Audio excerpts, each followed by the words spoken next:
it's Christy again, and today I'm going to be doing the bookshelf scavenger hunt, because I want to. So to the scavenger hunt. First I have find a book with the author's name or the title has a Z in it. Okay, so I have The Ring and the Crown by Melissa de la Cruz. Cruz with the Z. Next it says find a classic. I have a separate shelf of classics, but they are over there. Be right back. Okay, I picked a few classics because they're different level classics. My favorite classic of all time is The Giver by Lewis Lowry. However, I was a little worried people might not consider this a classic. I do, but just in case. I have Fahrenheit 451 by Ray Bradbury. I know his name, I wasn't sure the first name. Anyways, I have this one. And in case that one wasn't old enough, I thought I would just be safe and show y'all The Scarlet Letter by Nathaniel Hawthorne. Next, find a book with the key on it. And I'm going to go for a book that I know a lot of people have picked, but I really love this book. And that is The Archive by Victoria Schwab. See, there's a key. Next, find something on your bookshelf that is not a book. That's kind of easy for me too. Because it's pretty easy for me, I thought I'd show you a few things. First, I have a plaque. That says, "Let your dreams carry you away." Then I have another plaque that says, "Live your dream." I have a thing about dreams and stars, so I have a lot of those plaque type things around here. Lastly, I just wanted to show you my pretty flake flowers. See, they're even in like a little vase. Next is find the oldest book on your bookshelf. Now, I don't know if this is like oldest as in when it was published or oldest as in how long I've owned it, but because I have a hard time remembering what the oldest book on my shelf is, I'm going to go with what I think is my oldest book as in has been in existence the longest. Okay, I think this is my oldest book I own, and it is A Life of William Shakespeare by Sidney Lee. The cover actually does have some design on it. It's hard to see, but it was published in 1908. Want to see the cover page there, and this is the pretty tissue paper and like little pictures.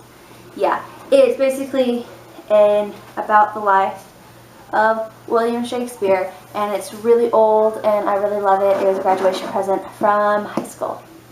Next is find a book with a girl on the cover of it. And as many booktubers have found, this is ridiculously easy. So I'm just gonna pick one, just anyone. I decided to pick a series because I like this series and they all have girls on the cover. The Lux series by Anna Godbergson. Anyway, starting off with the Lux, then Rumors, then Envy, and then Splendor. That's awkward. Splendor. Which I loved this last book. Perfect ending. Yes. Next I have find a book with an animal in it. Oh, I know. Haven't read this book yet, but Sea of Shadows by Kelly Armstrong, I happen to know is about two twin girls who are basically like in charge of the Forest of the Dead, and each girl has an animal, like a pet, but that's more complicated than just a regular pet. I know one of them has a hunting cat, and the other, I think, has a hound? Basically like an intense cat and an intense dog, but they're not cats and dogs, and they're not just pets. I don't know the details, I haven't read it yet, but I can't wait to. But it has animals in it. Next, I have find a book with a male protagonist. For a book with a male protagonist, I picked Gone, which is the first book in the Gone series by Michael Grant. Make sure I had his name right. Yes, this book has, you could argue, multiple protagonists, multiple of them being boys with a few girls, but the main protagonist is Sam, and yes, it's a good book series. It really is. It has a lot of action. Now find a book cover with only words on it. I don't know if I have one of those. Okay, first I want to make clear that the tag did not say it had to be a fictional novel with only words on the cover. So for this I have the Oxford Book of American Verse. Only words. See? I win. Next I have find a book with illustrations in it. For a book with illustrations in it, I have my 1943 edition of Jane Eyre by Charlotte Bronte. And in here, it has the most gorgeous, gorgeous like engravings. See? Gorgeous. It just has gorgeous engravings. I don't know if you can see that as well as you should.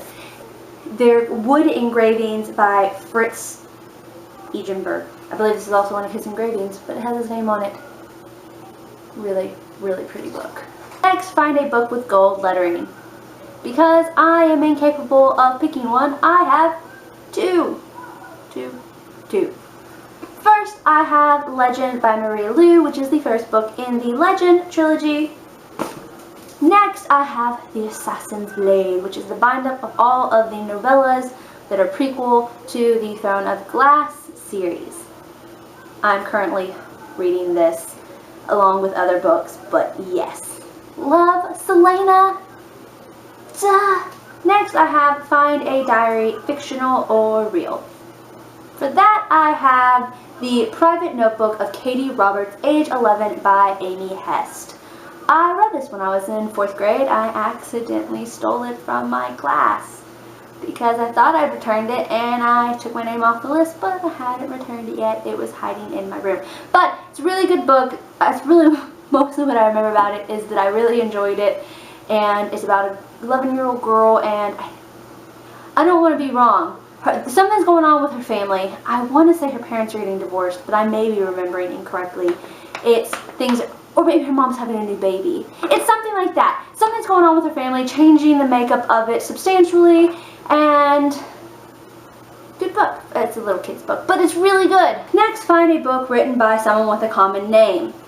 For that, I picked Looking for Alaska by John Green. The name John and the name Green are both very common names. This is a really good book. However, I was a little mad at John Green after reading it because I was not put on notice that I was going to bawl like a baby.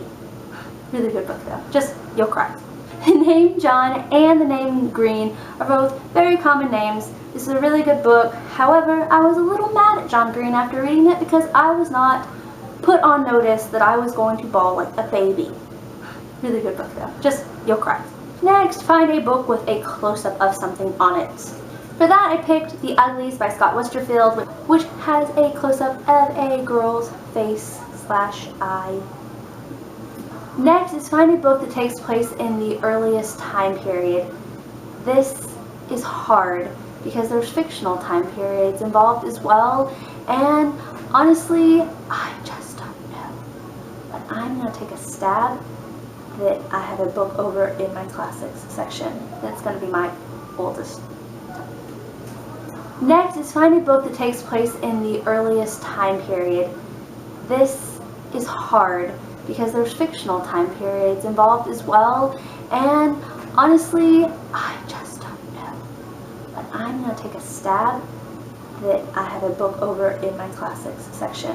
That's going to be my oldest. So for the book that takes place in the earliest time period, I'm kind of guessing, but I'm going to go with The Book of Merlin by T.H. White. I don't know. In my mind, Merlin is the first wizard, so he takes place before all of the fantasy, medieval type books, and I don't know. Next, I need to find a hardcover book without a dust jacket. For that, I have Harry Potter and the Chamber of Secrets, book 2 in the Harry Potter series. I bought this at a garage sale because the Harry Potter book I originally read was from the library, and it didn't have a dust jacket, and I just haven't replaced it to make my collection dust jacketed. Find a book that is a teal turquoise color. I'm not really sure this book is teal and not just plain blue, but for a book that is teal or turquoise colored-esque, I have The Selection by Sierra Katz, which is the first book in the Selection series. Go read it. Good book. Next, find a book with stars on it. I have quite a book with stars on it, but for this one I will pick Love Letters to the Dead by Ava Delaria. Yes, this book is the one, the cover is just plain gorgeous. 2, it's the sky overall. And 3, you have stars. Stars. And last but certainly not least, find a non-young adult book. When it comes to non-young adult, the 2 authors I primarily read, not exclusively, but primarily, are Philippa Gregory, the author of The Other Boleyn Girl, and Jodi Picoult, who wrote House Rules, which is my favorite book by her, and is my non-young adult book for this video. Yeah. If you don't know who Jodi Picoult is, she is better known for My Sister's Keeper. But that is all the questions I have. So that is the end of that, and